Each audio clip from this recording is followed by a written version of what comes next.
திரு விஜயகாந்த் அவர்கள் பெரிய எடுத்துக்காட்டு. அவங்க வந்து ஆல்மோஸ்ட் மக்களோடு இருந்தார். நான் ஒரு படம் நடிச்சேன் திரு விஜயகாந்த் அவர்களோடு. சகாப்தம்னு ஒரு படம்.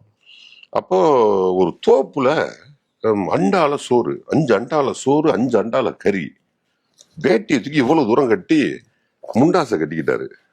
அடே வா வா வா வா வா அப்படின்றாரு. வர்றான் எல்லாம். எவ்வளவு பேரு சார், கணக்கே கிடையாது. எவ்ரி லஞ்ச் அப்படிதான். நான் போய் நீயே சாப்பிடு அப்படின்றாரு. எவனுக்கு தனித்தனி சாப்பாடு கிடையாது. இந்த வந்தவனுக்கு அதான் சாப்பாடு, நடிக்கிற உனக்கு அதான் சோறு. ஐயோ அப்படின்னு அசிஸ்டன்ட் சொல்லிட்டு, அங்க போய் நிக்க முடியாதுடா, வாங்கிட்டு உனக்கு தனியா வச்சிருக்கு போ அப்படின்னா, அதே கறி அதே சாப்பாடு தான். அவரு நான் 100 பேர் வேலை செய்வானா, 1000 பேருக்கு சோறு போட்டாரு சார். அதை நான் பார்த்தேன் என் கண்ணு முன்னாடி. அப்ப ஒருத்தன் அடிப்படையிலேயே மக்களோடு இருப்பது, மக்களுக்காக இருப்பது, மக்களுக்கு ஏதாவது செஞ்சிட மாட்டோமாங்கிறத தவிக்கிறத நான் கண்கூடா பார்த்தது திரு விஜயகாந்த் அவர்கள் இல்லைங்களா. அப்புறம் அதுக்கப்புறம் அரசியல் பண்பு என்பது அதெல்லாம் அடுத்தடுத்து தான் வருது. ஆனால் மக்களோடு பயணிப்பது, மக்களோட மனசை புரிஞ்சுக்கிறது, நான் உண்மையிலேயே தொண்டு செய்ய நினைக்கிறேன், அதுக்கு ஏதாவது ஒன்று இருக்கணும்ல. முன்னாடி பழைய பேக் ஸ்டோரிஸ் ஏதாவது இருக்கணும்ல. அந்த பேக் ஸ்டோரிஸ் தான் நமக்கு பிரச்சனை. நம்ம திரு விஜய் மீது வைக்கக்கூடிய முதல் விமர்சனமே நான் அதான் வைக்கிறேன். உங்களுடைய பேக் ஸ்டோரிஸ் என்ன, நீங்க இதுவரைக்கும் மக்களுக்கு செய்தது என்னன்னா, உடனே நாங்கள் மன்றங்கள் மூலமா செய்தோம்பாங்க. அதுக்கான எந்த இதுவும் நம்ம கிட்ட இருக்காது. நாங்கள் கல்வி 2-3 வருஷமா தான் பண்றீங்க.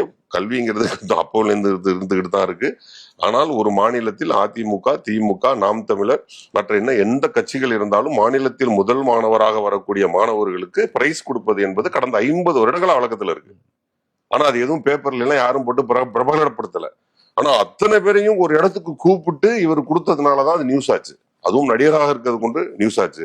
ஏன் நாம் தமிழர்ல கேளுங்க, அண்ணன் சீமான் அவர்கள் கொடுக்கலையான்னு. அவங்க மாவட்டம் தோறும் கொடுத்துட்டு இருக்காங்க. திமுக கொடுத்துட்டு இருக்கு, அதிமுக கொடுத்துட்டு இருக்கு, பாரதிய ஜனதாவும் கொடுத்துட்டு இருக்கு. ஆனா இவர் மட்டும் ஏன் வெளியே தெரிஞ்சாரு? இவர் அரசியலுக்கு வர போறதுக்கு முன்னாடி ஒரு வேலையா செஞ்சு எல்லாத்தையும் கூப்பிட்டு புளியக்குட்டியில எல்லாம் உட்கார வச்சு பிரஸ் எல்லாம் கூப்பிட்டு வச்சு பண்ணதுனால வெளியே தெரிஞ்சு. யாரும் அப்படி பண்ணல. தமிழக அரசே ஊக்குவிக்கிறது இல்லையா? அரசே என்ன பண்ணுது?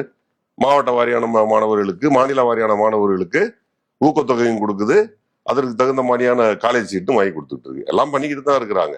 ஆனா இவர்கள் திடீர்னு ஒண்ணு செஞ்சது அரசியலுக்காக செய்கிறார்கள். இவர் இது என்ன செஞ்சாலுமே அரசியலுக்காக செய்கிறாரே தவிர அடிப்படை பண்பாக மக்களோடு பயணிப்பது, மக்களுக்காக செய்வது, இதுக்கு முன்னாடி மக்களுக்கு ஏதாவது சேவைகள் செய்திருக்கிறாருன்னு கேட்டா ஒண்ணும் இல்லைங்கிறது உண்மை.